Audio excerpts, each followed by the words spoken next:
Ijtimoiy tarmoqlarda mashhur aktrisa Ra'no Yarashovaning fikrlari ustida katta muhokamalar va tanqidlar, hatto janjallar ham avj oldi. Assalomu alaykum, siz bilan Yangiliklar.uz kanali. Videomizga like bosing va obuna bo'lishni unutmang.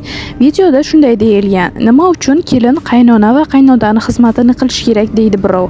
Men unga aytaman, nima uchun qilmasligi kerak? Kelin 18 yil, 20 yil ota uyida, ona uyida erka bo'lib kelib, tayyor uyga keladi-yu, nega xizmat qilmaydi? Agar qilmasa borsin, mana eri bilan ijarada tursin. Qani necha yilda qilar ekan hovli joyini, oddiy bitta mashina olishni, quruq yer bo'lsa ham beryapti-ku qaynona. Yana tayyor boquvchiga kelishadi.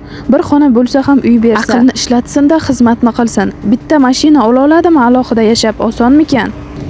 Senga qolyaptimi o'sha uy-joy, o'sha yerda yashayapsanmi?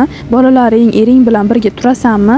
Qilasan-da birga yashagandan keyin. Masalan, men kelinimga aytaman, men uchun qilganingiz yo'q. Siz eringiz, 3 ta bolangiz, o'zingiz uchun qilyapsiz. Men esa bir o'zimman. Yarim kosa ovqat, bir piyola choy qilib bergani bilan o'lib qolmaydi-ku. Hurmatli o'zbek kelinlari, xizmatni qilinglar. Xizmat bilan odam o'lmaydi, deydi aktrisa video murojaatining oxirida.